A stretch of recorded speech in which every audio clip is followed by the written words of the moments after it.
Good day mga ka-livestock, welcome back to my channel at Chard TV Livestock Farming. Matagal-tagal din tayong hindi nakapaggawa ng video mga ka-livestock dahil sobrang busy sa trabaho. Ito yung kunting alaga natin. Wala pang 1 month ito nung iwalay. Dito naman sa kabila yung patining patulog-tulog pa.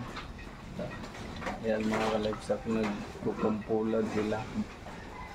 Medyo maulan yung panahon kaya parang giniginaw. Dito naman sa kabila may tatlo din, bali separate ito dahil hindi ito magkapatid sa kabila. Kumusta na kaya yung presyo ng live weight ngayon? Balita ko bumaba na daw. Hindi talaga ako nakachimpo mga ka-livestock sa nung tumaas, nung nag 240 to 20. Wala din tayong may dispose sa time na yun. Kaya lagi kong sinasabi na sa pagbababoy kailangan talaga consistency dito. Consistent talaga yung pag-aalaga natin dahil kung season lang hindi tayo makachimpo. Hindi rin ako na bumibili ng biik kasi may inahin din naman ako. Ito yung isang inahin natin. Malapit na din itong mga anak. Ayan, tinatali lang natin.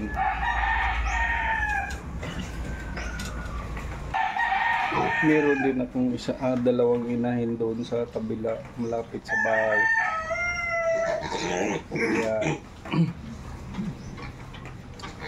napaka-importante mga ka-livestock may inahin tayo para consistent lang yung may mga biik tayo. Yung mga nakaraang buwan, bakit wala tayong na-dispose dahil bininta ko lang yung mga biik.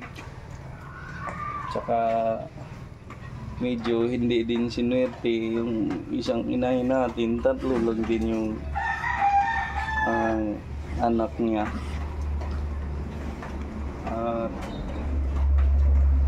Ganun naman talaga mga livestock, hindi natin kontrolado. Yun lang ang binibigay, kaya kusang loob natin tanggapin ang katotohanan. Logi man sa isang cycle, okay lang. Marami talagang ups and downs sa pag-aalaga ng baboy mga ka-livestock. Hindi lahat ng buwan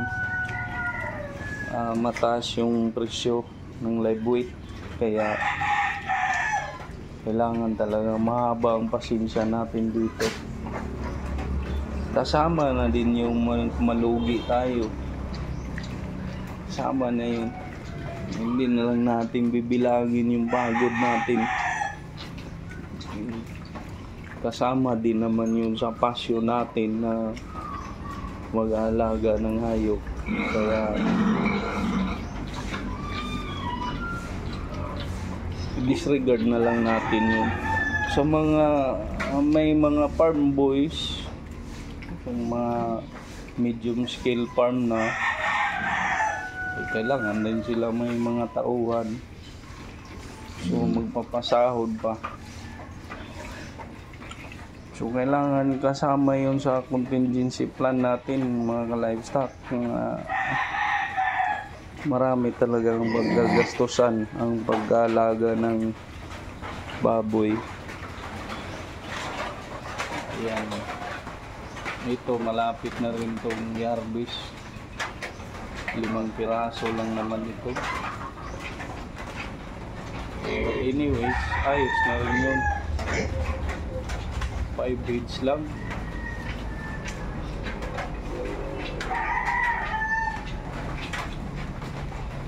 hopefully hindi tayo malugi nito kasi balita ko bumaba talaga yung price ng lagoy. Hopefully lang kahit patas-patas lang ayos na yun.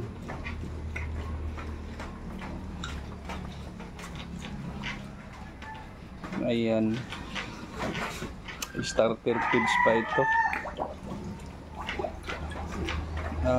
For meat type na ito, may halo na, halo-halo na sila.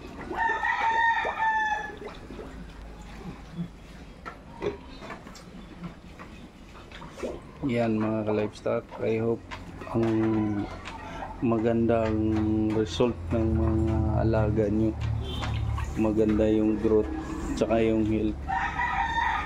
Yun talaga ang pinaka-importante mga ka-livestock, ma-maintain natin na maganda ang kanilang health, nang sa ganun mabilis din silang lumaki.